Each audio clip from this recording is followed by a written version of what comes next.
जोपर्यंत आपण पृथ्वीवर आहोत तोपर्यंत आपण आपल्या मनापासून जे करायचं ते काय आहे, ते कोणतं काम आहे, ते मी तुम्हाला सांगू इच्छितो. सर्वात पहिलं अनुवादाचं पुस्तक अध्याय 6 वचन 5 मी वाचत आहे. तू आपला देव परमेश्वर याच्यावर पूर्ण मनाने, पूर्ण जीवाने व पूर्ण शक्तीने त्याच्यावर प्रीती कर. पूर्ण मनापासून जे काम करायचं आहे याविषयी तुम्ही काहीतरी वेगळाच विचार केला होता ना? तुम्हाला वाटलं होतं ना असंच काहीतरी असेल, काहीतरी असेल. त्याविषयी बायबल काय सांगतं पहा. पूर्ण मनापासून आपल्याला जे करायचं आहे, हृदयापासून जे करायचं आहे ते काम हे आहे पूर्ण जीवाने, पूर्ण शक्तीने, पूर्ण मनापासून आपला परमेश्वर ह्याच्यावर प्रीती करायची आहे. परमेश्वराची इच्छा काय आहे माहिती आहे? त्याने आपल्यावर प्रीती केलेली आहे. प्राणापेक्षाही अधिक, त्याच्या पुत्रापेक्षा देखील, त्याच्या प्रिय पुत्रापेक्षाही तुमच्यावर आणि माझ्यावर त्याने प्रेम केलं. त्याने येशूला तराजूच्या या पारड्यात ठेवलं आणि तुम्हाला या पारड्यात ठेवलं. या दोघांपैकी तुला काय पाहिजे आहे? जर देवाला अशा प्रकारे विचारलं असतं, येशू ख्रिस्त किंवा हे मनुष्य, तेव्हा त्या दिवशी म्हणजे येशू आहे आणि पापी लोक आहेत, या दोघांपैकी कोणा एकाची निवड तू कर परमेश्वरा. ही चॉईस परमेश्वराच्या समोर ठेवली तेव्हा माहितीये त्याने काय केलं? एकीकडे त्याचा पुत्र होता, त्या येशूला त्याने मरण्यासाठी सोपवून दिलं. आणि आपण जे पापी व्यक्ती आहोत, म्हणजे मला माझं रक्षण करावं असं देवाला वाटलं.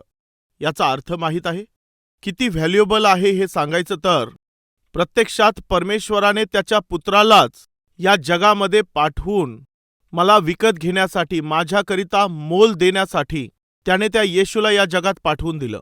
त्याने इतकं तुमच्यावर प्रेम केलं आहे. येशूने तुमच्यावर किती प्रेम केलं काय तुम्हाला माहीत आहे?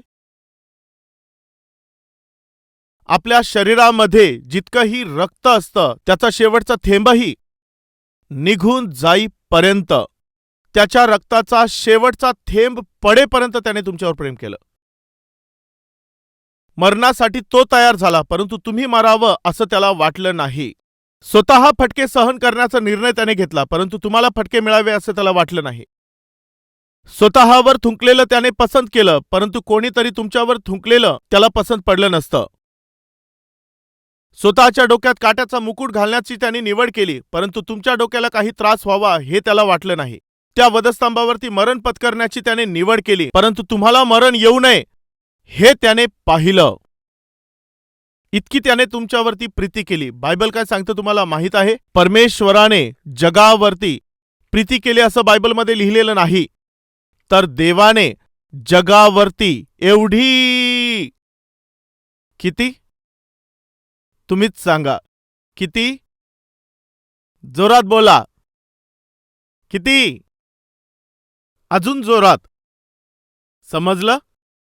किती असं म्हटलं तर आपण किती बोलणार, किती आपण सांगू शकणार? बायबल आपल्याला सांगतं की परमेश्वराने जगावरती एवढी, फुल स्टॉप आहे का? नाही, एवढी त्याने प्रीती केली. म्हणजे तो तर महान पवित्र आहे आणि आपण जे तर पापी आहोत त्या माझ्या आणि तुमच्यासारख्या माणसांना, म्हणजे त्याच्या प्रीतीद्वारे त्याने आपल्याला पवित्र केलं, त्या आपण त्या येशूवर किती प्रीती केली पाहिजे जरा विचार करा. किती प्रेम करायचं आहे बायबल आपल्याला सांगतं, पूर्ण मनाने त्याच्यावर प्रीती करा. मी एक अद्भुत गोष्ट सांगू का? जर आपण त्याच्यावर खूप प्रेम करत असलो, बायबल विषयी एका देवाच्या सेवकाने असं म्हटलं, हे देवाने मनुष्याला पाठविलेलं प्रेमपत्र आहे. खरंच आहे. दिस इज गॉड्स लव्ह लेटर. तुमच्यावर व माझ्यावर खूप प्रीती करणाऱ्या परमेश्वराने पाठविलेलं हे प्रेमपत्र आहे, हे बायबल. एक दिवस मी कुठेतरी प्रवास करत होतो, त्या वेळेला एका मुलीने तिच्या हातामध्ये बायबल धरलेलं होतं, तेव्हा मला फार आनंद वाटला. केवळ बायबलच तिने हातात घेतलं नव्हतं, तर अधूनमधून ती ते उघडत होती. ते पाहून मला फार आनंद वाटला. असं बायबल उघडून काही वेळापर्यंत तिने पाहिलं. तिने ते बायबल बंद केलं आणि अशा प्रकारे तिने ते जवळ घेतलं. किती प्रेम आहे परमेश्वराच्या वचनावर, बायबलवर किती प्रेम आहे. तिने परमेश्वराचं प्रेम हे जे बायबल आहे तिने जवळ घेतलं आणि परमेश्वराच्या वचनावर खरोखर किती प्रेम दाखवलं. काही वेळ झाल्यावर पुन्हा तिने ते बायबल उघडून ती वाचत होती. ते पाहून मला फार आनंद वाटला. काही वेळ झाल्यावर पुन्हा तिने अशा प्रकारे त्याला गळ्याशी घेतलं. पुन्हा थोडा वेळ झाल्यावर पुन्हा ती ते वाचू लागली. बायबल न वाचता ती राहू शकत नव्हती. एवढं बायबलवर प्रेम करून ते थोडा वेळ वाचून त्यानंतर त्याला आपल्या जवळ अशा प्रकारे ठेवून किती भक्ती होती, किती आत्मिकता होती, हा विचार करून काही वेळपर्यंत मी लक्ष देऊन पाहत होतो. तिने पुन्हा ते बायबल उघडलं आणि त्यावेळेला जेव्हा तिने बायबल उघडलं तेव्हा त्यात असणारा फोटो खाली पडला. तो तर एका मुलाचा फोटो होता. तेव्हा मला कळून आलं, खूप महान आहे, युजलेस.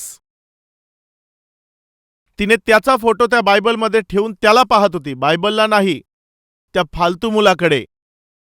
त्याच्याकडे पाहायची, पुन्हा असं छातीशी धरायची.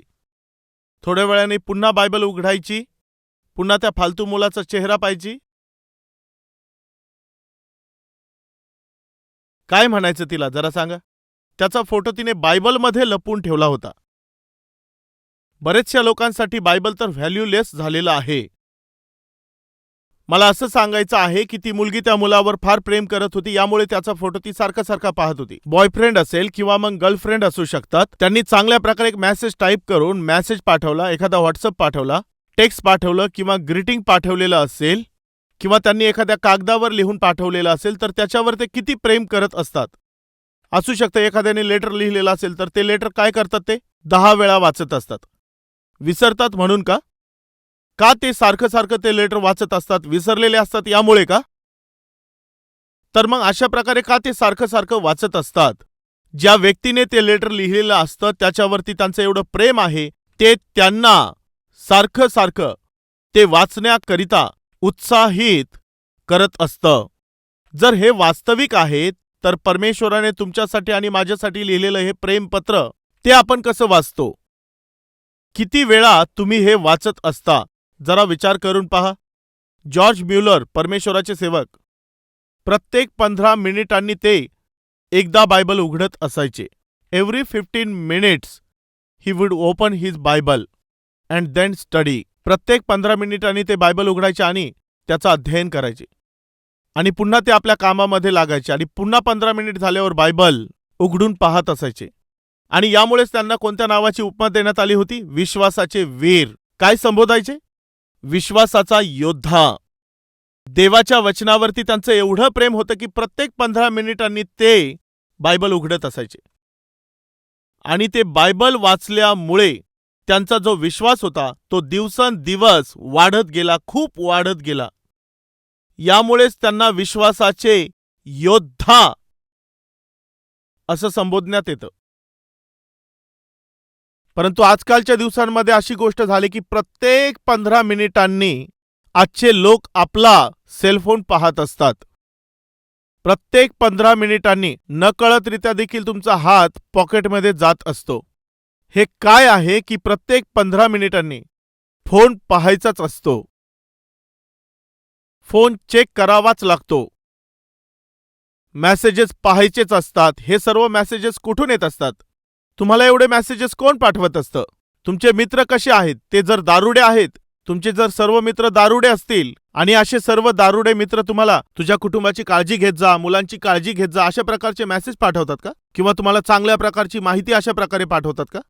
की हे पाठवतात, अरे हे बघ नवीन ब्रँड आलेला आहे. काय पाठवतात? त्यांच्या लिपीमध्ये पाठवतात, अरे फॉरेनचा ब्रँड आलेला आहे, ब्रँडेड माल आलेला आहे, चल ये लवकर, असा मेसेज पाठवतात. या दारुड्यांना काय पाहिजे असतं? फॉरेनचा ब्रँड, ब्रँडेड बाटली, ब्रँडेड व्हिस्की. त्यांच्यासाठी यापेक्षा कोणता चांगला मेसेज असेल? जर तुम्ही चुकीच्या मार्गाने जाणारे आहात आणि तुमचे मित्र जर अशा प्रकारचे दारुडे असतील, मग ते तुम्हाला कोणते मेसेज पाठवतील? ते निरर्थक मेसेज पाठवत असतात. अर्धनग्न फोटो ते पाठवत असतात. आपल्या बॉयफ्रेंड बरोबर, गर्लफ्रेंड बरोबर अश्लील प्रकारचे कपडे घालणारे हे जे पापी लोक असतात ते त्या जागेविषयी पाठवत असतात. या स्पॉटला ये, या वेळेमध्ये ये. हेच ना? कुठे भेटायचं आहे, कोणत्या स्पॉटला भेटायचं आहे, कोणत्या पार्कमध्ये भेटायचं आहे, कोणत्या क्लबमध्ये भेटायचं आहे, असेच मेसेजेस येतात ना? कुठल्या ठिकाणी पाप करायचं, कोणाबरोबर पाप करायचं, कुठल्या वेळेला पाप करायचं, रेट किती आहे, भाव किती आहे, असेच मेसेज येतात ना? सकाळी उठल्याबरोबर सेलफोन पाहत असता. मी विचारतो, काय कमावता, काय मिळवत आहात तुम्ही, काय तुम्ही दाखवून देत आहात? एकदा जरा विचार करून पहा. प्रत्येक 15-15 मिनिटाला सेलफोन उघडून पाहत असता. याचा काय उपयोग होणार आहे? एक सगळा दिवस जर सेलफोन पूर्ण बंद असेल तर यांच्या हृदयाचे ठोकेच थांबायला लागतात. परंतु एक दिवस बायबल वाचलं नाही तर तेव्हा काहीच होत नसतं. एक दिवस प्रार्थना केली नाही तर तेव्हा काही वाटत नाही. सेलफोन बंद असेल, तो सापडत नसेल तर काय होतं माहितीये?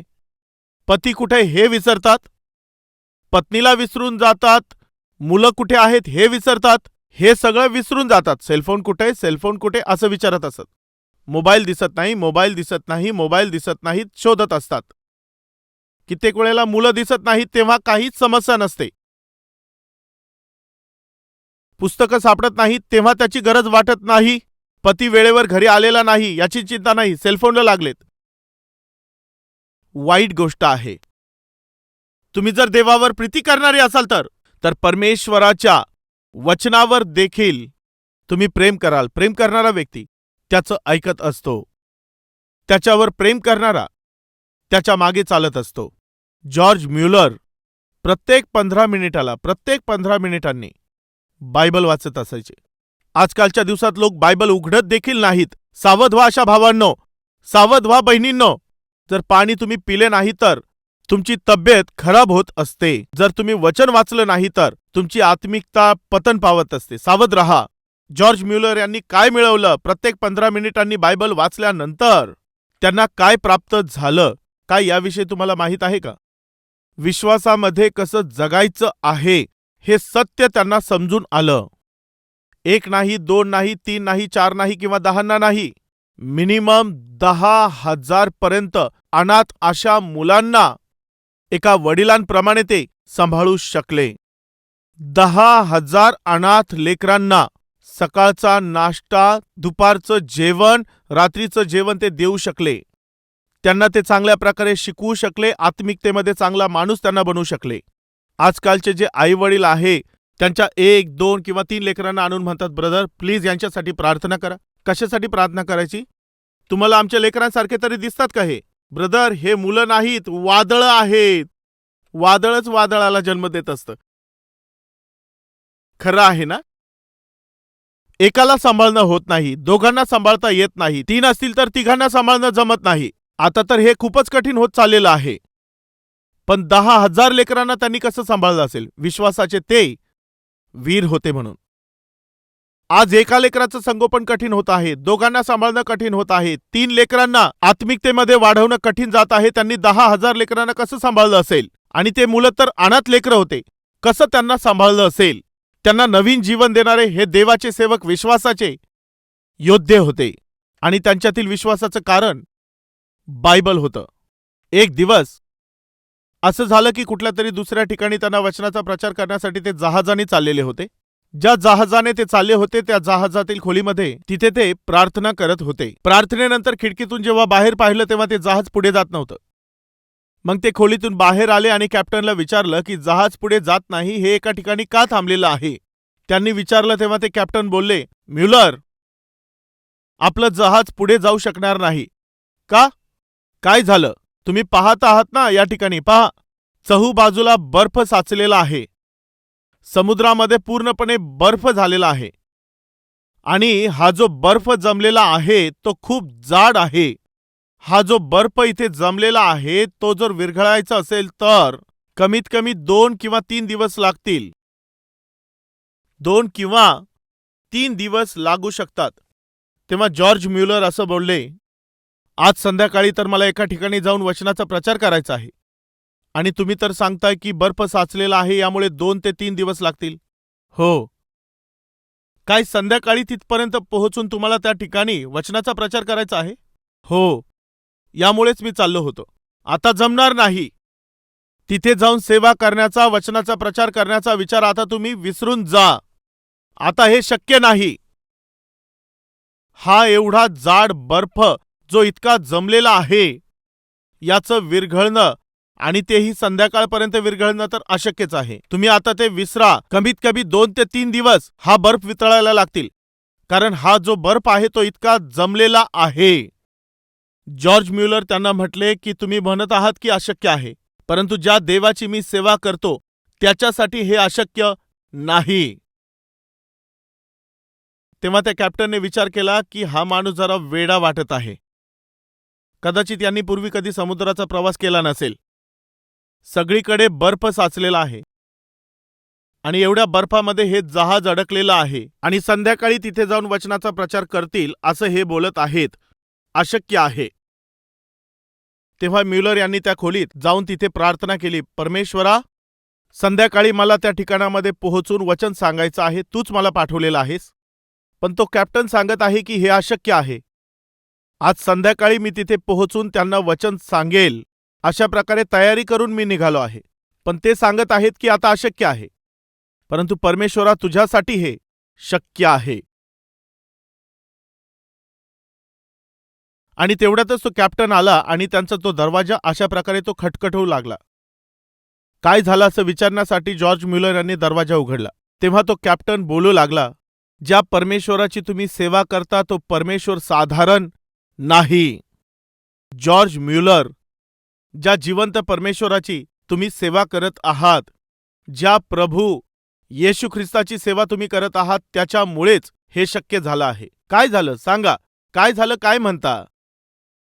आपल्या समोर जो आईसबर्ग दिसत होता तो सहजपणे काही मिनिटांमध्ये विरघळला आणि आता आपल्या जहाजाच्या समोर फक्त पाणी दिसून येत आहे. आम्ही जहाज चालू करत आहोत. आता आपण पुढे चाललो आहोत. अशा प्रकारे तो बर्फ विरघळून गेलेला आहे आणि आता आपण संध्याकाळपर्यंत त्या ठिकाणामध्ये पोहोचू शकतो. ज्या परमेश्वराची आपण सेवा करत असतो तो अशक्याला शक्य करणारा परमेश्वर आहे. ऐकण्याच्या द्वारे विश्वास उत्पन्न होत असतो आणि विश्वासाच्या द्वारेच म्हणजे देवाच्या वचनाच्या द्वारे हे शक्य होत असतं. तुमच्या जीवनामध्ये जो काही विचार तुम्ही करत आहात, जे काही तुम्ही मागत आहात, ते तुम्हाला तुमच्या जीवनामध्ये प्राप्त करायचं असेल तर जे काही तुम्ही मागत आहात ते मिळण्याच्या पूर्वी तुम्हाला विश्वास ठेवणं गरजेचं आहे, हे बायबल सांगतं. विश्वास धरणाऱ्यासाठीच सर्व काही शक्य असतं असं बायबल सांगत आहे. आणि जे काहीही तुम्ही मागत आहात ते तुम्हाला मिळालं आहे असा विश्वास धरा, म्हणजे ते तुम्हाला मिळेल, हे वचनामध्ये सांगितलेलं आहे. जर तुम्ही वचनच वाचत नसाल तर, जर तुम्ही हे वचन उघडतच नाही तर, या वचनावर जर तुम्ही मननच करत नाही तर मग कसं काय तो अशक्याला शक्य करेल? जरा याविषयी तुम्ही विचार करा. वचन जर वाचायचं असेल तर हे वचन लिहिणाऱ्या परमेश्वरावरती तुमचं प्रेम असलं पाहिजे. आपल्या परमेश्वरावरती आपल्या पूर्ण मनाने, पूर्ण जीवाने प्रीती करायची आहे. हीच देवाची इच्छा आहे. आपल्यामध्ये असे अनेक लोक आहेत जे जगावरती प्रेम करतात, पापावरती प्रेम करणारे आहेत, मित्रांवरती प्रेम करणारे आहेत, पापी सवयींवरती प्रेम करणारे आहेत. जेही समोर दिसतात त्या सर्वांवर प्रेम करतात, परंतु आपल्या जीवनाचा आधार, आपल्या जीवापेक्षाही जास्त प्रेम करणाऱ्या त्या प्रभूवर ते प्रेम करत नाहीत. हे किती दुर्भाग्यपूर्ण आहे. जर सुवार्थ सांगितली तर, येशू ख्रिस्तावर विश्वास ठेवला तर एका प्रांतामध्ये लोकांना मारायचे. एका कुटुंबाने येशूवर विश्वास ठेवला आणि ते येशूचे साक्ष देत होते. तेव्हा तिथल्या लोकांनी त्या कुटुंबाला धरून बांधलं. एक पाणी नसलेल्या एका मोठ्या टँकमध्ये त्यांना टाकण्यात आलं. टँकमध्ये असणाऱ्या एका खांबाला त्यांना बांधलं. त्या कुटुंबातील पती पत्नीला एक 7-8 वर्षाची लहान मुलगी होती. तिघांना त्यांनी त्या खांबाला बांधून टाकलं. त्या टँकमध्ये पाणी नव्हतं. ते लोक बोलत होते, येशूची आम्हाला गरज नाही असं तुम्ही बोला तर तुम्हाला जिवंत सोडू, आणि येशूच पाहिजे असं बोलाल तर तुम्हाला मारून टाकू. असं बोलत असताना त्या टँकवर असणारा नळ त्यांनी चालू केला. त्या नळातून पाणी येऊ लागलं. 1 फूट, 2 फूट, 2.5 फुटापर्यंत त्या पती पत्नीची हाईट जास्त होती, यामुळे त्यांच्यापर्यंत येण्यासाठी थोडा वेळ लागला असता. परंतु त्यांच्या लहान मुलीला 7-8 वर्षाची मुलगी, तिच्या इथपर्यंत पाणी आलं, इथपर्यंत आलं, इथपर्यंत पोहोचलं. तिथे असणारे शिपाई बोलू लागले, काय मूर्खासारखं तुम्ही वागत आहात? तुमच्या अंधविश्वासासाठी का तुम्ही तुमच्या मुलीला मरू देत आहात? येशू आम्हाला नको आहे असं बोला. तुमचे प्राण आम्ही वाचवू व तुम्हाला सोडू. बोला. त्या लहान मुलीच्या इथपर्यंत पाणी आलं. अजून वर आल्यावर तिने तिची मान वर घेतल्यामुळे श्वास घेता येत होता. मरणाशी ती लढत होती आणि तिथे ती तडफडत होती. पहा, ती छोटीशी मुलगी पहा, किती तळमळत आहे ती. तुमच्या मुलीवर साधं तुमचं प्रेम देखील नाही का? तुमच्या मुलीवर तुमचं प्रेम आहे तर तुमच्या डोळ्यांसमोरच तुमची मुलगी अशा प्रकारे तडफडत आहे. तुम्ही कसं पाहू शकत आहात? येशू आम्हाला नाही पाहिजे असं बोला व तुमचा जीव वाचवा, तुमच्या मुलीचा जीव वाचवा. ती मुलगी फार तडफड करत अशा प्रकारे मान वर करून बोलू लागली, आपला जीव जरी गेला तरी देखील येशूच्या नावाचा नाकार करू नका. मम्मी, डॅडी, आपल्या तिघांचा जीव जरी गेला तरी देखील आपल्या येशूला मात्र सोडायचं नाही. मी मरत आहे याचा विचार करू नका. मी माझ्या प्रभूकडे चालले आहे. तुम्ही देखील त्याच्याकडे निघून या. असं बोलून तिने तिचा प्राण गमावला. ते बोलले, पाहिलं तुमची मुलगी कशी मरून गेली. कमीत कमी तुमचे तरी प्राण वाचवा. आम्ही आमचे प्राण वाचून काय फायदा होणार आहे?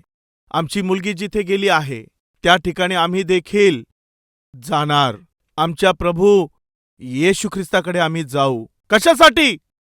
आमच्या प्रभूने आमच्यावरती मनापासून प्रेम केलेलं आहे. आमच्या प्रभूवर आम्ही देखील हृदयापासून प्रेम करतो, परंतु आमच्या प्राणांना आम्ही कुठलीही किंमत देणार नाही. प्रिय बहिणींनो, भावांनो, देवाने आपल्यावर जीवापेक्षाही जास्त प्रेम केलं आहे. तुम्हीही त्याच्यावर तितकंच प्रेम करावं अशी त्याला आशा आहे. आपणही तेवढंच त्याच्यावर प्रेम करावं अशी त्याला आशा आहे. मी तुम्हाला विचारतो, काय आपण खरोखर येशूवर प्रेम करत आहोत का? काय बोलता? आपण खरंच येशूवर प्रेम करत आहोत का? एकदा विचार करून पहा. दुसरा विषय तुम्हाला सांगण्याच्या अगोदर उदाहरण, एक मुलगा आपल्या फ्रेंडला बोलला, अरे अरे रोज रोजच स्कूलला कशाला जायचं, आज मॉर्निंग शोला पिक्चरला जाऊया चल. असं बोलल्यावर दुसरा मुलगा काहीच बोलत नव्हता. काहीच बोलत नाही रे, मॉर्निंग शो पिक्चरला जाऊ चल. हा काहीच बोलला नाही. चल रे, नाही यायचं. का बरं? काय येत नाही रे? रोजच स्कूलला जातो, आज आपण मॉर्निंग शो पिक्चरला जाऊया चल. हा, मला आत्ता समजलं. काय समजलं? तुझ्या डॅडीला समजलं तर मारतील ना? तुझ्या डॅडीला समजलं तर मारतील ना ते? तो मुलगा बोलू लागला, माझ्या डॅडीला समजलं तर मारणार नाही. मग काय रे, तुझ्या डॅडीला समजलं तर ते मारणार नाही म्हणतो. अरे मग घाबरण्याची काय गरज आहे? चल आपण जाऊया. मी येत नाही. मी तुझ्या डॅडीला सांगेल असं तुला वाटत आहे का? अरे मी त्यांना अजिबात सांगणार नाही. तू घाबरू नको, चल. नाही असं म्हटलं तरी येणार नाही. अरे मग काय झालं? चल ना आपण जाऊया. मी येत नाही.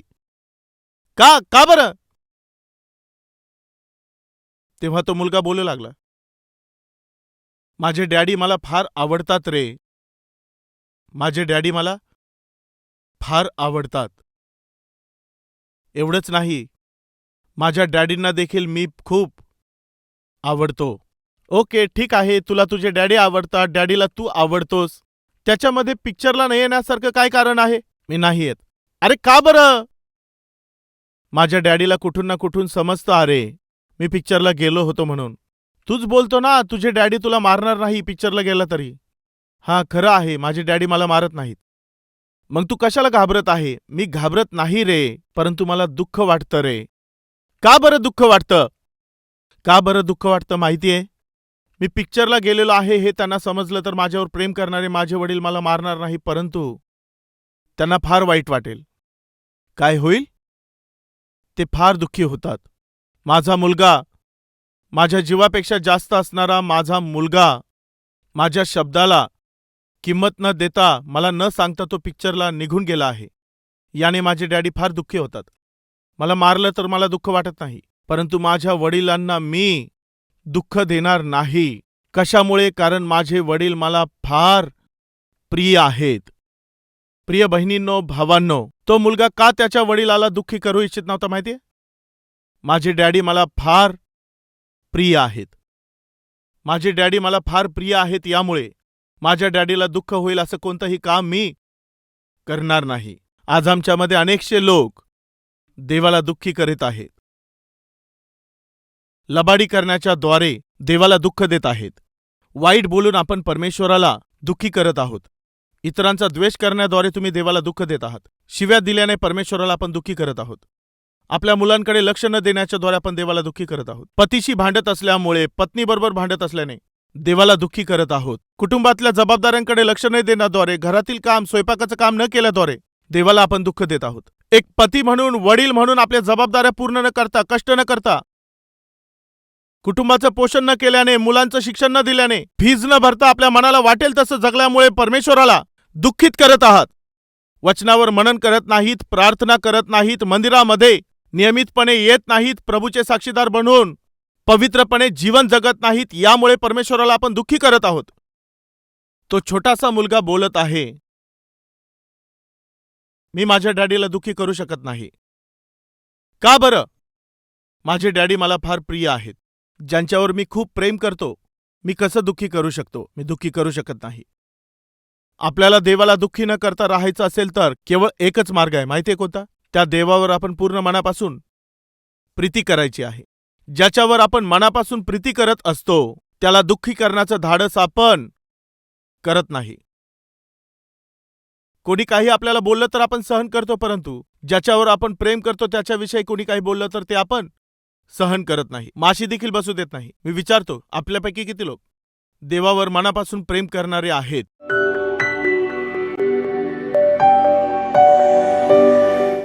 महान आणि अतिपवित्र प्रेमळ स्वर्गीय देवा, मनापासून आम्ही तुझ्यावर प्रेम करायचं आहे. आम्ही या जगावर प्रेम करत आहोत. जगातील वस्तूंवर, लोकांवरती, धन दौलतीवरती, स्त्री पुरुषांवर, मित्रांवर, मैत्रीवर प्रेम करत आहोत. परंतु या जगामध्ये असणाऱ्या लोकांवर असू शकतं किंवा लोकांनी निर्माण केलेल्या वस्तू असतील, त्यांच्यावर आम्ही कितीही प्रेम केलं तरी देखील परमेश्वरा ते आमच्याबरोबर येणार नाहीत. तू सार्वकालिक देव आहेस आणि आम्ही तुझ्या सार्वकालिक जीवनात राहणार आहोत.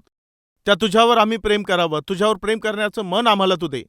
तुझ्यावर आम्ही प्रेम केलं तर आम्ही तुला दुःखी करणार नाही देवा. तुला दुःख देऊ नये असं जीवन तू आम्हाला दे देवा. बहुमूल्य अशा पेरलेल्या या तुझ्या वचनाला आम्हा सर्वांच्या मध्ये फळ येण्यासाठी तुझी कृपा तू आम्हावर कर व तुझ्या नावाचं गौरव तू करून घे. येशू ख्रिस्ताच्या नावाने प्रार्थना करत आहे बापा, म्हणून तू ऐक.